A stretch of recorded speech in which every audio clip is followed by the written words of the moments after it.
देखिए राजीव जी, जितने सवाल आपने किए उन सारे सवालों का जवाब कोई उच्च स्तरीय, बल्कि हम तो कहेंगे कि कोई न्यायिक जांच ही दे सकती है। कोई न्यायिक जांच हो, सुप्रीम कोर्ट के किसी जज, रिटायर्ड जज के अध्यक्षता में एक जांच बने, जो इन सारे सवालों का, जिन सवालों को पुष्परंजन ने उठाया, जिन सवालों को राजेश ने उठाया, या जो सवाल आप भी कर रहे हैं, तो एक पहलू ये है। और देखिए, थोड़ा बहुत हम लोगों ने भी प्रधानमंत्री, उप प्रधानमंत्री, राष्ट्रपति को कवर किया है, यात्राओं को भी कवर किया है, तो इस लंबे पत्रकारिता के में प्रधानमंत्री जहां भी जाते हैं, एक दो दिन पहले से ही वो पूरा इलाका जो है, एसपीजी और आईबी, रा, ये सारे लोग, खासतौर से जब सीमावर्ती इलाके में जा रहे हैं, तो ये सारी एजेंसियां जाकर के एक तरह से टेक ओवर कर लेती हैं। वहां के पूरे चप्पे चप्पे पर उनकी निगाह रहती है। एक तरह से कहा जाए कि सैनिटाइज करने वाली बात, जैसे अभी राजेश कह रहे थे ना कि रास्ते को पूरा सैनिटाइज कर लिया जाता है। लेकिन चूंकि अचानक उनका कार्यक्रम बदला। अब अचानक कार्यक्रम क्यों बदला? भाई, इंटेलिजेंस तो वहां थी, रा के लोग तो थे वहां। तो क्या ये था कि आपके पास ये खबर पहुंच गई कि साहब वो भीड़ नहीं आ रही है, जिस घोड़े पे आपने भरोसा किया वो खच्चर निकला, तो अमरिंदर सिंह जी बैठे रहे और लोगों को ला नहीं सके। मनोज, भाजपा में कांग्रेस के एक विधायक को शामिल कराया गया, जो अमरिंदर सिंह जी के खास आदमी थे। अमरिंदर सिंह की पार्टी में नहीं गए वो, उनको भाजपा में शामिल कराया गया। लेकिन देखा जब कि वो भागो रे हवा खराब है वाली बात है, तो फिर वो वापस चले गए, वापस कांग्रेस में ही आगे लौट के आ गए। ये सब बातें तो चल रही हैं, मतलब जो हाल है वहां बहुत अच्छा तो नहीं है। और दूसरा एक चीज आप गौर करने वाली बात है कि किसानों का जो अभी चर्चा हो रही थी, राजकुमार भी बता रहे थे, हमारे मित्र हैं, वरिष्ठ पत्रकार हैं, किसान जो कृषि विधेयक तो आपने वापस ले लिया, लेकिन अभी मत भूलिए कि एक दो दिन पहले मेघालय के राज्यपाल सत्यपाल मलिक का जो बयान आया, उसमें उन्होंने क्या कहा कि साहब, प्रधानमंत्री से जब हमने बात करी और कहा कि साहब 500 किसान मर गए वहां पे आंदोलन करने वाले, तो प्रधानमंत्री ने, जैसा सतपाल मलिक कहते हैं, कि उन्होंने सवाल किया कि क्या मेरे लिए मरे?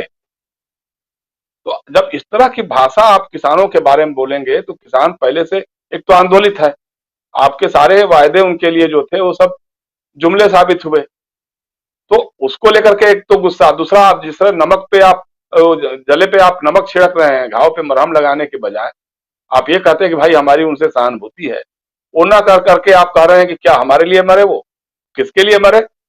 जिसके लिए आपने देश से माफी मांगी, देशवासियों से माफी मांगी, उसके लिए मरे।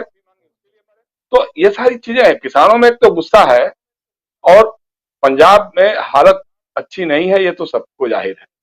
लेकिन सीधी सी बात है कि जब कोरोना इस तरह से फैल रहा है, रोज आप कर रहे हैं, दिल्ली जैसे राजधानी शहर में 2 दिनों का कर्फ्यू लगाने की बात हो रही है कि साहब वीकेंड कर्फ्यू लगेगा 2 दिन का।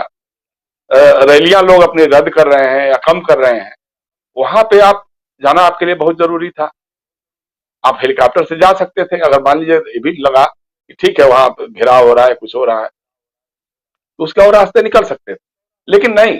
देखिए, सीधी सी बात यह है, इन चुनाव में पांचों राज्यों के, जो खासतौर से उत्तर प्रदेश, उत्तराखंड और पंजाब, जो हम हमारे अगल बगल के इलाकों में है, इन इलाकों से जो आपको अपना उप सर्वे आ रहा है, वो बहुत खतरनाक संकेत दे रहा है कि पंजाब में अभी भी आप 0/नील से आगे नहीं बढ़ पा रहे हैं।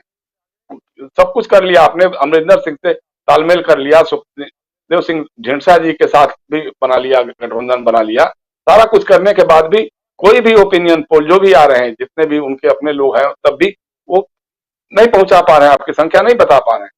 तो ये सारा जो हो रहा है, देखिए एक चीज आप याद रख लीजिएगा, इस पार्टी ने चुनाव जीतने के लिए पुलवामा को हवा दिया था। पुलवामा कांड हुआ था, उसके बाद जिस ढंग से माहौल बदला और जो भुनाने की कोशिश की गई और एयर स्ट्राइक और ये सारा सब नाटक हुआ, आज तक पुलवामा का सच इस देश के लोगों को पता नहीं लग सका है कि कैसे वहां पे सड़क पे वो जहां एकदम सिक्योरिटी फोर्सेज सैनिटाइज कर लेती हैं, वहां कैसे वो बारूद भरा हुआ जो पहुंच गया, वहां जीप या गाड़ी जो पहुंच गई वहां पे कैसे हो गया विस्फोट, सारा सारा वो सब अभी तक उसका सच नहीं सामने आया। तो इनकी लगातार जो कोशिशें हो रही हैं राजीव जी, ये जैसे उत्तर प्रदेश में, या ये धर्म के नाम पर जिस ढंग का खेल खेला जा रहा है, धर्म संसदों में जिस ढंग के जहरीले भाषण दिलवाए जा रहे हैं। अब ऐसा तो नहीं है कि प्रधानमंत्री जी की और गृह मंत्री जी की जानकारी में नहीं है, स्मृति ईरानी जी की भी जानकारी में नहीं है, लेकिन एक शब्द भी हमारी केंद्र सरकार के नुमाइंदों ने इस पर नहीं बोला है। जब एक संप्रदाय विशेष के लोगों के काम की अपील हो रही है और कहा जा रहा है कि बच्चे स्कूलों से किताब कापियां छोड़ करके तलवारें हाथ में ले लें, ये बातें हो रही है। गांधी को आप गाली दिलवा रहे हैं, उसके बाद आपका कोई रिएक्शन नहीं आ रहा, कोई प्रतिक्रिया नहीं आ रही है। तो सारे जो कर रहे हैं, अब जैसे अभी वो आया है मुस्लिम महिलाओं का एक सोशल साइट पे जिस ढंग से दिखा रहे थे, वो बना रहे थे, नीलामी की बात हो रही थी और वो भी एक था। लेकिन ये सारे हथकंडे अपनाने के बावजूद चूंकि दूसरे तरफ से कोई रिएक्शन नहीं हो रहा है, कोई प्रोवोकेशन आपका कारगर नहीं हो पा रहा है, तब एक अंतिम उपाय जो हो सकता है कि जान पे खतरा है। मुझे तो आश्चर्य हो रहा है कि जो स्क्रिप्ट राइटिंग जो हुई होगी, पता नहीं राजेश बादल ज्यादा जानते हैं स्क्रिप्ट वगैरह के बारे में, तो अगर कोई ऐसी अभी तक ये नहीं आई खबर कहीं से कि वहां कहीं कुछ बम धमाका या कुछ वो मिला है या कुछ, ये सब भी कुछ हो सकता है। एक दो दिन बाद कुछ कहीं से निकल के आ जाए कि किसी खेत में रखा हुआ था या कहीं कुछ हुआ था। मतलब अब एकमात्र यही एक बचा हुआ है कि जान पे खतरा है साहब, प्रधानमंत्री जी की जान पे खतरा है। भाई पंजाब में कौन इस समय आपको कौन करने वाला है? और राजेश बादल की बात से मैं एकदम सहमत हूँ कि भाई कोई अगर नेता बड़ा नेता है, बड़े दिल वाला नेता है, अगर उसके राज्य में उसके देश के वासी देशवासी किसान अगर विरोध प्रदर्शन कर रहे हैं तो बेहतर तो होता कि उतर के जाते और कहते कि भाई आप बताइए क्या बात। चूंकि एसपीजी आपको घेरे रहती, ऐसा तो नहीं है कि आपको इससे हो जाएगा, तो लेकिन वो साहस आप नहीं दिखा सके। आप वापस लौट के आए और फिर बाद में आपने एक नई कहानी, और ये जो बयान है कि जिंदा लौट आया हूं अपने राज्य के वो मुख्यमंत्री को बता दीजिएगा, इससे खतरनाक बात और इस लोकतांत्रिक देश में हो नहीं सकता। संसदीय लोकतंत्र में जहां संघीय ढांचा है, एक देश का मुख्य प्रधानमंत्री एक राज्य के मुख्यमंत्री के बारे में अगर इस तरह की बात करता है बिना किसी जांच के, बिना किसी सबूत के, तो इससे बड़ी दुर्भाग्यपूर्ण बात कुछ हो नहीं सकती है। और अगर ऐसा कुछ है, जाहिर सी बात है आप उसकी जांच करा करके आप आते, उसके बाद वो आप कहते। और फिर जिस तरह से एक एक करके नड्डा जी और स्मृति जी और सारे मुख्यमंत्री और पूर्व मुख्यमंत्री और नेता लग गए कि साहब बस प्रधानमंत्री जी की जान का खतरा है, जान का खतरा है। मतलब चुनाव में हमारा भैया भला करो, नहीं तो प्रधानमंत्री जी की जान का खतरा है। मतलब ये जो हम देख पा रहे हैं, तो ये अपने आप में खतरनाक बात। चुनाव जीतने के लिए एक तो आप लोगों की जान जोखिम में डालते ही हैं। बंगाल में आपने रैलियां की, आपने बताया अभी, हमने सब लोगों ने देखा कि जब चरम पे पहुंच रहा था कोरोना, उस समय आपकी रैलियों में भीड़ जुटाई जा रही थी। अब चूंकि पंजाब में आप भीड़ नहीं जुटा पा रहे हैं, अब खट्टर साहब भी नहीं पहुंचा पाए, उसमें हम क्या कर सकते हैं। अमरिंदर सिंह जी का इतना भी असर नहीं है कि लोगों को ला करके वो अपना मैदान इस बारिश में भर पाए, लेकिन अगर भरते तो उसमें आप जाते और भाषण करते।